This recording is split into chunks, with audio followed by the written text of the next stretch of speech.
Prelims qualify అయ్యాను. అంటే నాకంత నాలెడ్జ్ లేదు. ఏదో పేపర్ రీడింగ్ చేసుకుంటా చదువుకుంటా ఉన్నాను. అవునవునులే. అలా ముందుకెళ్ళాను.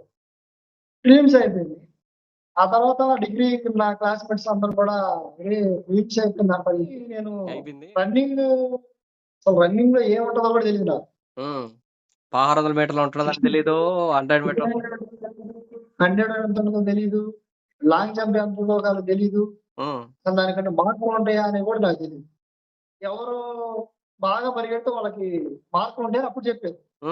అప్పటిదాకా నీకు తెలీదు అసల. అప్పుడు నాకు తెలీదు. సరే అని చెప్పి వెళ్ళాను. ఓకే. స్పీడ్‌గా పరిగెడదాం అని చెప్పేసి 1600 కంప్లీట్ చేసి. తెలీదు. అసలు 43 మార్క్స్ ఇన్నొచ్చాయని కూడా తర్వాత తెలీదు. తర్వాత నేను నెక్స్ట్ నోటిఫికేషన్ తెలుసుకున్నాను నేను అది చూసి. నాకు ఇన్ని మార్కులు వచ్చాయని. తర్వాత నాకు తెలిసింది. కోచింగ్ అనేది ఒకటి ఉంటది. కోచింగ్ ఉండేది కూడా నాకు తెలీదు. దీని కోచింగ్ ఒకటి ఉంటది. ప్రిపేర్ అవ్వాలని. అంటే అంత బిలో నాలెడ్జ్. అవగాహన లేని, ఒక అవగాహన లేని ఏం తెలీదు. చూసి బాధపడ్డా. డిగ్రీ చదివిచ్చాను నా కొడుకుని నేను గేదెలు కాపేయడం ఏంటి? 18లో నోటిఫికేషన్ వచ్చినప్పుడు మాకు ఉన్న గుంటూరు జిల్లాకు ఉన్న పోస్టులు మాకున్న కేటగిరీలో చాలా తక్కువ. అప్పుడు వదిలింది కూడా చాలా తక్కువ పోస్ట్. 2000 చిల్లర వదిలేదు.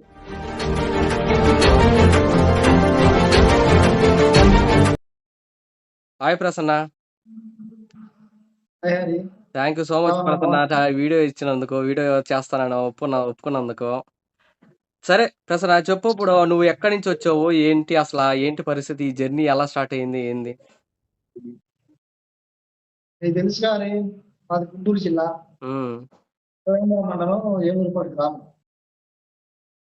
అక్కడ నుంచి నేను అక్కడ ప్రిపేర్ అవ్వడం జరిగింది రావచ్చు. అదే మాది విలేజ్ లో మధ్యతరగతి కుటుంబం అనుకోవచ్చు. అమ్మ గేదెలుగా రోజు గేదెల దగ్గరికి వెళ్ళాలి, నాన్న రోజు కూతురికి వెళ్ళాలి, తమ్ముడు పని చేయాలి, చెల్లికి పెళ్లి చేసిన అప్పులు, ఇల్లు కట్టుకుంటున్న అప్పులు, నేను డిగ్రీ చదువుతున్న టైం అది. ఇంత డబ్బు కొరత చాలా ఉంది ఆ టైంలో. ఇబ్బందిగా ఉంటుంది. ఓ పక్కన డిగ్రీ అయిపోతుంది. 2017లో నా డిగ్రీ అయిపోయింది. 2017 డిగ్రీ కంప్లీట్ అయ్యేటప్పుడు నేను అనుకోవడం జరిగింది, ఏదో ఒక జాబ్ అంటే ప్రైవేట్ జాబ్ నేర్చుకుని ప్రైవేట్ జాబ్ వెళ్తే బెటర్ ఏమో అట్లా అని టైపింగ్ నేర్చుకున్నాను. గుంటూరులో టైపింగ్ ఇన్స్టిట్యూట్ ఉంది. సరే అటు గా ఏమైనా అడుగులు వేయించాము. ఆ టైంలోనే 2016-17 అప్పటి టీడీపీ గవర్నమెంట్ ఒక పోలీస్ డిపార్ట్మెంట్ కి సంబంధించి నోటిఫికేషన్ ఇచ్చినప్పుడు నాకు పేపర్ చదవడం అలవాటు. అప్పుడు నేను ఆ పేపర్లో ఈ నోటిఫికేషన్ సంగతి చూశాను. చూసి సరే అప్లై చేద్దాం, హైట్ ఉన్నా కదా చూద్దాం అది అని నేను అప్లై చేయడం జరిగింది. గుంటూరులోనే వెళ్ళి డిగ్రీ ఫైనల్ ఇయర్ లో ఉన్నప్పుడు అప్లై చేశాను. డిగ్రీ అదే 2016లో 16-17 అప్పుడు ఎండింగ్ అప్పుడు నేను అప్లై చేసింది. నెట్ సెంటర్కి వెళ్ళి అప్లై చేసుకొని అంటే కానిస్టేబుల్ గా పెట్టాను. డిగ్రీ అవ్వలేదు కదా అప్పుడు, ఎస్ఐ పెట్టేది. కానిస్టేబుల్ కి అప్లై చేశాను. చేసి అక్కడ గుంటూరులోనే ఉండి కాలేజీకి వెళ్తా ఈ పేపర్లో వచ్చాయన్నమాట. ఏది ఈ కానిస్టేబుల్ కి ఎస్ఐకి ఎలా ప్రిపేర్ అవ్వాలి ఏంటి అనేది ఆ పేపర్లో వచ్చాయి. దాన్నే ప్రిపేర్ అయ్యామని ఒక బుక్ తీసుకుని గుంటూరులో మన జిఎస్ బుక్, దాన్ని చదువుకుంటా ఉండేవాడిని. ఇలా చదువుకున్న టైంలో ప్రిలిమ్స్ రాశాను, ప్రిలిమ్స్ క్వాలిఫై అయ్యాను. అట్లా ప్రిలిమ్స్ క్వాలిఫై అయ్యాను. అంటే నాకు అంత నాలెడ్జ్ లేదు. ఏదో పేపర్ రీడింగ్ చేసుకుంటా చదువుకుంటా ఉన్నాను. అలా ముందుకెళ్ళాను. ప్రిలిమ్స్ అయిపోయింది. ఆ తర్వాత డిగ్రీ నా క్లాస్మేట్స్ అందరూ కూడా ప్రిలిమ్స్ అయిపోయింది, అయిపోయింది చక్కగా రన్నింగ్ ప్రాక్టీస్ చేస్తూ అయిపోతాను. మా టీచర్స్, మా లెక్చరర్స్ కూడా ఎంకరేజ్ చేశారు. అయిపోద్ది, డిగ్రీ అయిపోగానే జాబ్ కొట్టేస్తాను. సరే అని నేను రన్నింగ్ లో ఏముంటుందో కూడా తెలియదు నాకు. 1600 మీటర్లు ఉంటుందని తెలీదు. 100 మీటర్లు 100 ఎంత ఉంటుందో తెలీదు. లాంగ్ జంప్ ఎంత ఉందో కాదు తెలీదు. హ్మ్. అసలు దానికంటే మార్పులు ఉంటాయా అని కూడా నాకు తెలీదు. అంటే వెళ్ళిపోయా. వెళ్ళిపోతే ఉదయాన్నే చీకటితో 4కి అట్లా వెళ్ళిపోయాను. హ్మ్. స్టార్ట్ చేశారు. హైట్, చెస్ట్ అన్ని ఒక్కొక్కటి వెరిఫికేషన్ చేసుకుంటా వచ్చారు. తర్వాత చెప్పారు ఇట్లా నా 400 ట్రాక్ లో 4 రౌండ్లు వేయాలని చెప్పి. హ్మ్. ఓకే. ఇది 4 రౌండ్లు వేయాలి. ఎవరు బాగా పరిగెడితే వాళ్ళకి మార్కులు ఉంటాయని అప్పుడు చెప్పారు. హ్మ్. అప్పటిదాకా నీకు తెలీదు అసల. అప్పుడు నాకు తెలీదు. హ్మ్. సరే అని చెప్పి వెళ్ళాను. ఓకే. స్పీడ్ గా పరిగెడదాం అని చెప్పేసి 1600 కంప్లీట్ చేసి 1600 కంప్లీట్ చేసినప్పుడు అప్పుడు నా టైం 6:31 మినిట్స్. హ్మ్. అప్పుడు ప్రాక్టీస్ కూడా లేదు నాకు. హ్మ్. హైట్ మీద కొట్టేసావు. ఆ తర్వాత అట్లా కొట్టేసా ఇక. ఆ తర్వాత అప్పుడు మాకు వెరిఫికేషన్ పెట్టారు 1600 అయిపోయిన తర్వాత. హ్మ్. సర్టిఫికేట్ వెరిఫికేషన్ పెట్టారు. ఈ సర్టిఫికేట్ వెరిఫికేషన్ అయిన తర్వాత మళ్ళా లాంగ్ జంప్ 100 ఇవి పెట్టారు. అవి కూడా ఎట్లా దొరకాలి ఏదో తెలియదు. అప్పుడు క్వాలిఫై అయ్యారు. అప్పుడు ఓవరాల్ గా నా గ్రౌండ్ స్కోర్ 43 మార్క్స్. కానీ ఒకవేళ దీంట్లో ఇన్ని మార్క్స్ వస్తాయని కూడా తెలియదు నీకు. తెలీదు. అసలు 43 మార్క్స్ ఇన్నొచ్చాయని కూడా తర్వాత తెలియదు. తర్వాత నేను నెక్స్ట్ నోటిఫికేషన్ తెలుసుకున్నాను నేను అది చూసి. నాకు ఇన్ని మార్కులు వచ్చాయి. హ్మ్. చూశాను. ఆ తర్వాత గ్రౌండ్ అయిపోయింది. ఇంకా మెయిన్స్ రాస్తే జాబ్ అనుకుంటున్నాను నేను. నాకు మెయిన్స్ మెరిట్ ఒకటి ఉంటది. ఆ మెరిట్ ప్రకారం చేస్తారని కూడా నాకు తెలియదు. హ్మ్. సరే మెయిన్స్ కూడా రాశాను. మెయిన్స్ కూడా క్వాలిఫై అయ్యాను. క్వాలిఫై అయ్యాను కానీ మెరిట్ లో నాకు వచ్చింది ఓవరాల్ గా 85 పాయింట్ చేంజ్ వచ్చింది. కానీ 105 మార్కులు రావాలి. అవునవును. అక్కడ మిస్ అయ్యాను. తర్వాత నాకు తెలిసింది కోచింగ్ అనేది ఒకటి ఉంటుంది. కోచింగ్ ఉండేది కూడా నాకు తెలియదు. ఈ కోచింగ్ ఒకటి ఉంటది.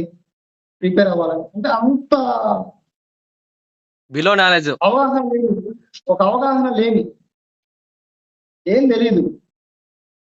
అలా ఉన్నా. ఆ టైంలో నాన్న కూడా ఒక పక్క ఇబ్బంది పడుతున్నాడు. ఇక గేదెల దగ్గరికి వెళ్ళు, బాగా ఇబ్బందిగా ఉంది. అమ్మ కూడా గాయలేకపోతుంది. ఇట్లా ఇంట్లో నుంచి ఆర్థికంగా స్ట్రగుల్ అయిపోయింది. హ్మ్. సరే అని చెప్పి ఇంక నేను గేదెల దగ్గరికి వెళ్తా ఉన్నా. గేదెల దగ్గరికి వెళ్తా ఉన్నప్పుడు మా నాన్నను చూసి బాధపడ్డాను. డిగ్రీ చదివిచ్చాను నా కొడుకుని, నేను గేదెలు కాపేయడం ఏంటి? హ్మ్. నాకు కూడా కోచింగ్ తీసుకోవడం ఆల్రెడీ ఇక్కడ ఫెయిల్ అయి ఉన్నాను కదా. అవునవునులే. ఏమీ అవగాహన లేనప్పుడే నేను మెయిన్స్ దాకా వెళ్ళాను. నెక్స్ట్ నోటిఫికేషన్ లో నేను కరెక్ట్ గా జాబ్ కొట్టగలను కోచింగ్ ఉంటే అవునవును. అనేది నాకు అర్థమైంది. పోయి మా నాన్న గేదెల దగ్గరికి వెళ్తా బతిలాడుతున్నాను. అలా కోచింగ్ తీసుకుంటాను. మా నాన్న కూడా చూశాడు. హ్మ్. ఒకరోజు నా మీద దయ చూపించి హ్మ్. సరే ఎందుకు కోచింగ్ తీసుకోవాలని చెప్పేసి అన్నాడు. అంటే మరి కోచింగ్ తీసుకోవాలంటే డబ్బులు కట్టాలి. ఆ డబ్బులు కట్టే అంత కూడా లేదు. మరి ఒక 5,000 ఎంతో చేతిలో ఉంటే ఇక్కడ గుంటూరులో విజేత ఇన్స్టిట్యూట్ అని ఉంటుంది. హ్మ్. అక్కడ వెళ్ళి అడిగా. హ్మ్. సరే ఇలా notification SI and constable notification prepare అవుతాను. ఎప్పుడు ఉంటుంది సార్ నోటిఫికేషన్ అంటే ఉంటదమ్మా జాయిన్ అయిపో అని అమౌంట్ అడిగారు. హ్మ్. అడిగితే సార్ నేను అంత ఒప్పుకోలేను, నాకు ఇది సిచ్యువేషన్ చెప్పినప్పుడు వాళ్ళు కొంచెం తగ్గించి కట్టుకున్నారు. హ్మ్. తీసుకొని కాకపోతే కొంతవరకే అక్కడ నేర్చుకున్నాం. అంత ఇదిగా ఉండేది కాదు. కొంతవరకు నేర్చుకున్నాను. ప్రిపేర్ అవుతా ఉన్నా. హ్మ్. మళ్ళా సెకండ్ అటెంప్ట్ అన్నమాట. ప్రిపేర్ అవుతా ఉన్నప్పుడు నేనేం చేసేవాడినంటే గుంటూరు అరండలపేటలో లైబ్రరీ ఉండేది. ఈ లైబ్రరీలో ప్రిపేర్ అవుతా, ఇటు పక్క ఇన్స్టిట్యూట్ దగ్గరికి వెళ్ళి ఎగ్జామ్స్ రాస్తా, హ్మ్. అప్పుడప్పుడు క్లాసులు వినడం, వాళ్ళు చెప్పిన క్లాసులు వినడం, హ్మ్. ఇక్కడ మళ్ళీ లైబ్రరీకి వెళ్ళి చదువుకోవడం, ఇలా చేసేవాళ్ళు. కాకపోతే నెక్స్ట్ నోటిఫికేషన్ 2018లో వచ్చింది. వచ్చింది. నీకు తెలుసు, నువ్వు కూడా రాసి ఉన్నావు. అది నేను రాసింది అదే. 2018లో నోటిఫికేషన్ వచ్చినప్పుడు మాకు ఉన్న గుంటూరు జిల్లాకు ఉన్న పోస్టులు మాకున్న కేటగిరీలో చాలా తక్కువ. ఉమ్, అప్పుడు వదిలింది కూడా చాలా తక్కువ పోస్ట్, 2000 చిల్లర వదిలేదు. అందులో మళ్ళా మాకు తగ్గిన పోస్ట్. సరే అని చెప్పి అప్పుడు ఎన్ని పోస్టులు ఉన్నాయి ఏంది అని కూడా పట్టించుకోవాలి. చదువుదాం, మన కంపల్సరీ నేను జాబ్ కొడతాను, అదే ఉండేది మైండ్లో. మళ్ళా ఎగ్జామ్స్ రాయడం, మళ్ళా రన్నింగ్ కొట్టడం, ఈ మళ్ళా మెయిన్స్ రాయడం జరిగింది. నాకు ఈవెంట్లో అప్పుడు వచ్చిన స్కోరు, నాకు వచ్చిన స్కోరు 57 మార్కులు వచ్చాయి. ఉమ్. 57 మార్కులు వచ్చాయి, రీచ్ అయ్యాయి. రీచ్ ఎవరంతా దానికంటే బెటర్ ఎవరంతా. అప్పుడు 43 మార్క్స్, ఇప్పుడు 57 మార్కులు రీచ్ అయ్యాను. ఆ తర్వాత మెయిన్స్ లో వచ్చిన మార్కులు 103 మార్కులు. కట్ ఆఫ్ కానీ మా కట్ ఆఫ్ ఎంత ఉందంటే అప్పుడు civil cut off 116, APSP cut off వచ్చేసరికి 121 పాయింట్ చేంజ్ ఉంది. దగ్గరకు వచ్చి పోయా, మిస్ అయ్యాను. అవునవునులే. అట్లా సారీ, ఏపీఎస్పీ కట్ ఆఫ్ 115.5 మంది. 115.5. 115.5, ఇది 116, 121 కాదు, సారీ తప్పు, వేరే చెప్పి వేరే చెప్పి. అట్లా నేను జస్ట్ మిస్ అవ్వడం జరిగింది అక్కడ. ఆ తర్వాత మళ్ళా మెయిన్స్ అంతా డిస్టర్బ్ అయిపోయి నేను చాలా స్ట్రగుల్ అయిపోయి, పక్క ఇంటికాడ వాళ్ళందరూ వెక్కిరించడం మొదలు పెట్టారు. ఫ్రెండ్స్ అందరూ పనులు చేసుకోవడం, నాతో ఫ్రెండ్స్ పెళ్లి చేసుకొని బ్యాంక్ జాబ్ అది అని ప్రైవేట్ జాబ్ లో సెటిల్ అయిపోయి చక్కగా వాళ్ళ పని వాళ్ళు చేసుకుంటా ఉంటారు. ఓ పక్క ఇంట్లో నుంచి ప్రెజర్ అయిపోయి సరే అని చెప్పి ఇంకా నేను గుంటూరులోనే పేపర్ చదువుతా అలవాటుగా గోల్డ్ షాప్ లో యాడ్ వచ్చింది. గోల్డ్ షాప్ లో. ఓకే. గుంటూరులో గోల్డ్ షాప్ ఉంది, ఒక గోల్డ్ షాప్ ఉంది. ఆ గోల్డ్ షాప్ లో ఇంటర్వ్యూస్ జరుగుతున్నాయని చెప్పేసి వెళ్ళా. ఇంటర్వ్యూలో సెలెక్ట్ అయ్యాను. సెలెక్ట్ అయిన తర్వాత నన్ను తీసుకున్నారు. అందులో జాబ్ చేస్తా ఉన్నాను. ఇందులో జాబ్ చేస్తా కూడా నాకు ఆ డిపార్ట్మెంట్ మీద ఉన్న నా ప్యాషన్ తో కూడా అక్కడ ఎవరికి తెలియకుండా చదువుకునేవాడు. 1-2 సార్లు వాళ్ళని చూసి అడిచిన రోజులు కూడా ఉన్నాయి, ఏంటి ఇక్కడ చదువుతున్నావు అది ఇది. వర్క్ చేయకుండా తర్వాత తీసి పక్కన పెట్టేవాడిని. నాకేమో ఇంట్రెస్ట్, చదువుకోవాలి, ఈసారి ఎట్లయినా జాబ్ పట్టాలి సాధించాలి. ఎవరైతే వీళ్ళు అంటున్నారో వాళ్ళ మాటలు పట్టించుకోకుండా నేను ముందుకెళ్ళాలి. ఇలా ఉన్నప్పుడు 1 year, ఒక 1 year చేసే జాబ్, 1 year జాబ్ చేసి మా చెల్లికి పెళ్లి చేసి, మా చెల్లికి పెళ్లి చేసిన తర్వాత తర్వాత అంతా ఓకే అనుకు మా తమ్ముడు కూడా చక్కగా ఒక ప్రైవేట్ బ్యాంక్ లో జాయిన్ అయ్యాడు. పర్వాలేదు కదా, ఇంక ఇప్పుడైనా వెళ్ళొచ్చు, నేను ట్రై ఇట్లా ఎక్కడికి వెళ్తే బెటర్ అనుకోని నేను అనుకున్నప్పుడు అందరూ కాకినాడ నన్ను ప్రిఫర్ చేశారు. నాతో అంతకుముందు నా ఫ్రెండ్స్ కావచ్చు, పరిచయం కావచ్చు, నేను యూట్యూబ్ లో సెర్చ్ చేస్తున్నప్పుడు వచ్చిన వీడియోస్ చూసి కావచ్చు, ఇలా చూసినప్పుడు నాకు కాకినాడ షామ్ ఇన్స్టిట్యూట్ కి వాళ్ళ మరి సజెషన్ ఇచ్చారు. చూసినప్పుడు ఓకే వెళ్దామని కాల్ చేశారు. ఫీజు ఎంత ఉంటుంది అట్లా ఏంటి వెళ్ళినప్పుడు వెళ్దాం అనుకున్నప్పుడు ఇట్లా నాన్న చెప్పారు, నాన్న ఇట్లా కాకినాడ వెళ్తాను, ఇట్లా ఫీజు మాట్లాడేది ఉంటదంట ఇట్లా అని చెప్పేసి అన్నప్పుడు నాన్న ఆలోచించాడు. ఆలోచించి సరే నీ మీద నమ్మకం ఉంది, ఇప్పుడు కాదు రేపైనా సాధించగలుగుతావు అని నమ్మకం ఉంది అని మా నాన్న, మా అమ్మ, నాకు ఎంతో ధైర్యాన్ని ఇచ్చారు. ఉమ్, చాలా సపోర్ట్ చేశారు. నేను 2 సార్లు ఫెయిల్ అయ్యా. అవును. 2016, 2018. 18 నోటిఫికేషన్ 2 ఫెయిల్ అయ్యా. అయినా వాళ్ళు నన్ను మర్చిపోలే. ఉమ్, వాళ్ళు నాకు సపోర్ట్ చేశారు. సపోర్ట్ చేసి నన్ను ఎంకరేజ్ చేసి కాకినాడ పంపించారు. నేను 2019 నవంబర్ 15 కాకినాడ వెళ్ళా. ఒక్కడే వెళ్ళా. నాకు అక్కడ ఎవరు తెలియదు. ఒక ఫ్రెండ్ కూడా లేడు నాకు అక్కడ తెలిసిన. ఉమ్, వెళ్ళాను. డైరెక్ట్ ఇన్స్టిట్యూట్కి వెళ్ళిపోయాను. ఉమ్, ఎగ్జామ్ ఫీజు కట్టేశాను. ఎగ్జామ్ ఫీజు కట్టి ఆ ఆ కాకినాడ దాదాపు 2-3 రోజులు తిరిగాను. ఉమ్. ఏది హాస్టల్ కోసం, రూమ్ కోసం. అంటే పరిస్థితి ఎక్కడ అటువంటిది. కలిగింది నీకు తెలుసు కదా. ఆ టైం ఎట్లా ఉంది అప్పుడు. ఉమ్, ఎందుకంటే 2019లో వచ్చిన గవర్నమెంట్ జనవరి క్యాలెండర్ ఇస్తాను, నోటిఫికేషన్ ఇస్తామని చెప్పారు. అవునవును. ఆ మూమెంట్ లో ఉన్నాం. నోటిఫికేషన్ వచ్చేస్తుంది, మనం ఇప్పటికే లేట్ అయిందని చెప్పేసి అప్పటికి మనం హడావిడి చేశారు ఇన్స్టిట్యూట్. చేసినప్పుడు నేను ఇంకా లేట్ అయ్యాను అని చెప్పి చాలా అసలు అంత ఫుల్ అయిపోయి ఉంటాయి. హాస్టల్స్ కానీ, రూమ్స్ కానీ ఎక్కడ ఖాళీ లేవు. ఆ టైంలోనే పోనీ ఏంటి దేవుడా ఇట్లా ఉంది, ఎక్కడ ఉండాలి ఏంటని చాలా బాధపడ్డా, ఏడ్చుకున్నా. ఇంటికి ఫోన్ చేసి చెప్తే వాళ్ళు వచ్చేయమంటారు, కానీ నాకు ఇష్టం లేదు వెళ్ళడం. ఉమ్, ఎట్లయినా సరే నేను ఉండాలి, చదువుకోవాలి, జాబ్ కొట్టాలనే ఉద్దేశంతో ఉన్నా. ఉండి అటుగా వెళ్తున్నప్పుడు ఒక ఇంట్లో ఒక చిన్న రూము, అందులో ఆల్రెడీ ఒక 3 ఉంటున్నారు.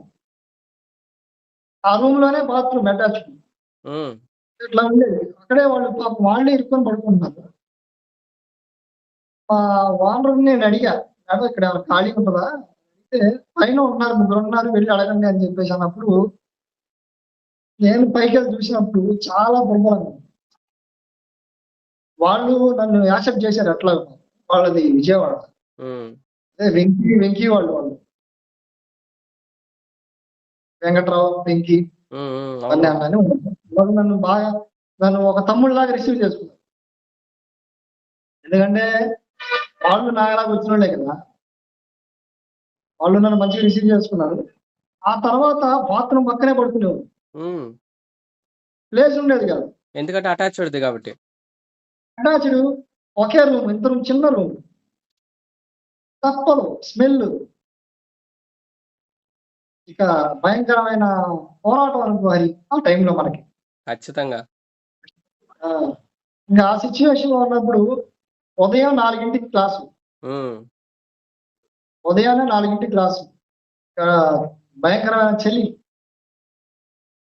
ఆ చలిలో కూడా ఉదయాన్నే 3కి లేచి 4కల్లా రెడీ అయ్యి క్లాస్కి వెళ్ళిపోతాం. అటువంటి టైం అది. ఇట్లా ప్రిపేర్ అవుతూ వస్తున్నప్పుడు కరెక్ట్ గా కోచింగ్ 6 నెలలు, కరెక్ట్ గా 3 నెలలు కోచింగ్ ఇచ్చాడు మాకు. 2020లో ఎమ్మెన్యే కరోనా వచ్చింది. 3 నెలలకి కరోనా రాగానే లాక్డౌన్ అనేసి నా కోచింగ్ ఇంకా పీరియడ్ అవ్వాల. డబ్బులు కట్టాను, కోచింగ్ అవ్వాల. ఏం చేయాలా దేవుడా, ఏంటి కరోనా. లాక్డౌన్ అన్నారు, తప్పలేదు. మళ్ళా ఎవరి ఇళ్ళకు వాళ్ళు వెళ్ళిపోయాం. మళ్ళా 1 ఇయర్ 2020 మొత్తం ఖాళీ. గేదెల పని చూసుకుంటా, ఇంటికాడ పని చూసుకుంటా ఇట్లా అయిపోయింది. ఇంట్లో రోజు గోల, ఏంట్రా ఏమైంది అసలు, ఈ పరిస్థితి ఏంటి ఇలా అయిపోయిందని వాళ్ళు బాధపడుతుంటే వాళ్ళని చూసి నేను బాధపడి, ఏంటి నేను ఎందుకు పనికిరాలని పోతున్నాను. బయటికి వెళ్ళి ఏదైనా పని చేసుకున్నామంటే నేను సాధించాలనుకున్నది నేను మిస్ అవుతాను. ఎవరైతే వీడికి రాదురా అనుకున్నారో వాళ్ళకి నేను ఒక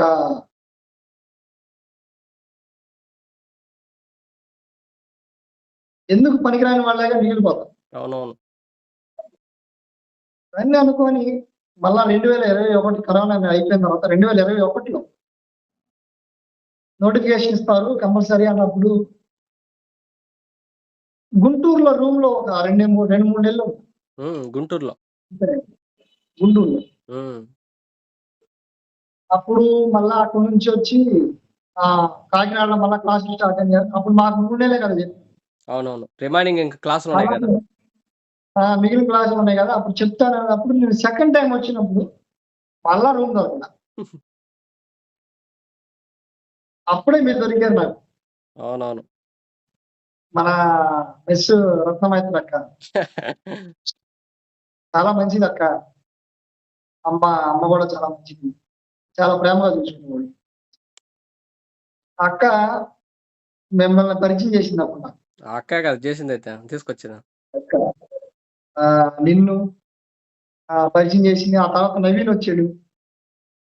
ఆ రూమ్ లోనే మళ్ళా మనకి జఫన్య గాని, ప్రసన్న గాని, చంద్ర గాని, సీను. ఆ తర్వాత శ్రీను వచ్చాడు. శ్రీను ఆ తర్వాత ఎట్లా మన ఫ్రెండ్షిప్ రాజేష్ అన్న, మల్లి, ఉమ్, బాబు, వీళ్ళందరూ మనకు పరిచయం అయింది. ఇలా ఈ పరిచయంలో 2021 నుంచి మనం కలిసి ఉన్నాం ఆ అవును. రూమ్ లో.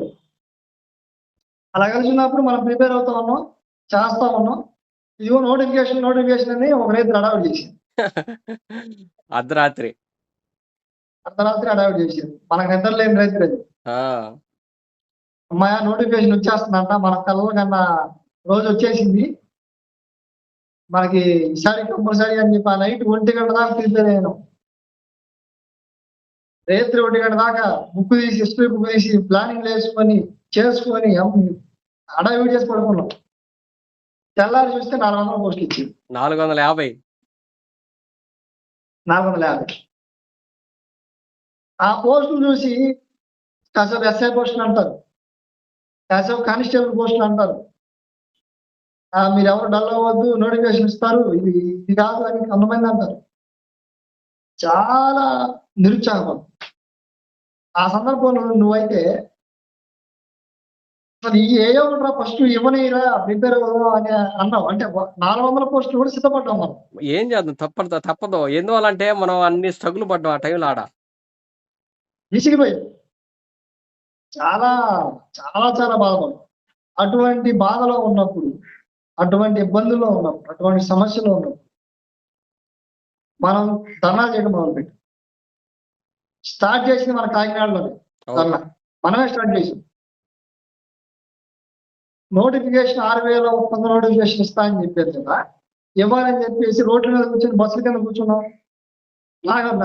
కాకినాడ నాగమల్తోటి జంక్షన్ దగ్గర బస్సుల కింద కూర్చున్నాం. భానుగుడి దగ్గర ధర్నా చేసాం, కలెక్టర్ ఆఫీస్ దగ్గర ధర్నా చేసాం. ప్రతి చోట మనం ధర్నాలు చేసుకుంటూ వచ్చాం, బస్సుల కింద కూర్చున్నాం.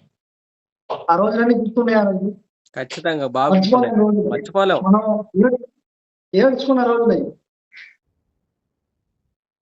అవి మర్చిపోలేము. అటువంటి ధర్నాలు చేసిన తర్వాత గవర్నమెంట్ కలిగి 2022 నవంబర్ 28 6,100 పోస్టులకి నోటిఫికేషన్. నేను అప్పుడే వచ్చా. సెకండ్ టైమో థర్డ్ టైం వచ్చింది మళ్ళీ నేను ఇంటికి పోయేసి. కాకినాడ గాంధీ పార్క్ లో కాసేపు లైబ్రరీ ఉంటుంది అక్కడ. ఆ లైబ్రరీలో కాసేపు చదువుకొని షటిల్ ఆడుకుంటున్నాం. ఒక్కసారిగా నోటిఫికేషన్ వచ్చింది. మన అసలు ఆనందానికి అవధులు మనకి. ఇక మనం సాధించామనుకున్నాం. జాబ్ వచ్చేసినంత.